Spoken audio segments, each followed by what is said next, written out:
दिल्ली, पुराने किस्सों और शानदार इमारतों का शहर। इन सब के बीच खड़ी है जामा मस्जिद, मुगल बादशाहों की शान और बेहतरीन कारीगरी की मिसाल। ये सिर्फ एक मस्जिद नहीं है, ये बादशाह शाहजहां के सपने की एक जीती जागती तस्वीर है। सोचो उस जमाने के बारे में जब दिल्ली का 7वां शहर शाहजहानाबाद बन रहा था। इसके बीचों बीच उठी ये आलीशान इमारत मुगल सल्तनत की ताकत और धार्मिकता की निशानी। अपनी ऊंची मीनारों और विशाल आंगन के साथ जामा मस्जिद सदियों से पुरानी दिल्ली का दिल रही है। मुगल बादशाहों से लेकर अंग्रेजों के वायसराय तक इसने इतिहास को अपनी आंखों से बदलते देखा है। इस मस्जिद की शानदार मौजूदगी आज भी देखने वालों के दिल में श्रद्धा और हैरानी भर देती है।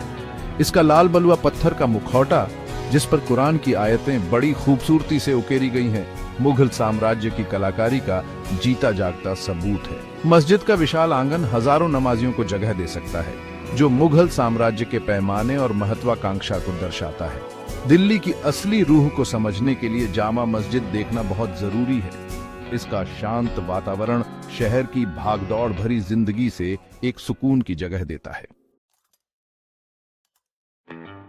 साल था 1644। ताजमहल के निर्माता बादशाह शाहजहां ने अपनी नई राजधानी को एक अनोखी मस्जिद से सजाने का फैसला किया। इस बड़े प्रोजेक्ट के लिए 5000 से ज्यादा कुशल कारीगरों और मजदूरों को काम पर लगाया गया। जामा मस्जिद का निर्माण 6 साल में पूरा हुआ। 1656 में, जो मुगल कारीगरों की लगन और हुनर का प्रमाण है। बेहतरीन सामग्री पूरे साम्राज्य से मंगवाई गई। राजस्थान से लाल बलुआ पत्थर मस्जिद की नींव बना, जबकि मकराना से सफेद संगमरमर लाया गया। सदियों बाद भी मस्जिद की दीवारों और गुंबदों पर की गई नक्काशी और सुलेख देखने वालों को हैरान कर देती है। उस समय मस्जिद के निर्माण में पूरे 10 लाख रुपए लगे थे, जो इसके महत्व को दर्शाता है। जामा मस्जिद एक वास्तुशिल्प का चमत्कार है। इसका डिजाइन इस्लामी और मुगल कला का अनोखा मिश्रण है।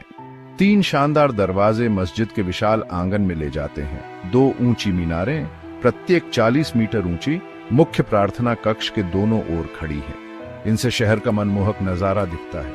मुख्य प्रार्थना कक्ष मुगल कला का एक बेहतरीन नमूना है।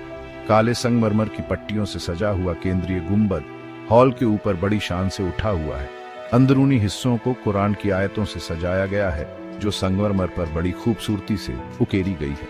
मस्जिद की वास्तुकला फारसी, मध्य एशियाई और भारतीय वास्तुकला शैलियों का एक आदर्श मिश्रण है। जामा मस्जिद भारतीय इतिहास की कुछ सबसे महत्वपूर्ण घटनाओं की गवाह रही है। मुगल काल के दौरान यह शाही मस्जिद के रूप में काम करती थी, जहां बादशाह हर शुक्रवार को नमाज अदा करते थे।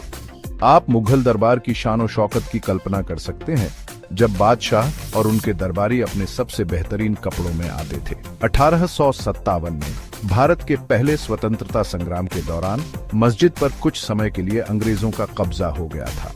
आज यह मस्जिद लचीलेपन और सांप्रदायिक सद्भाव का प्रतीक है।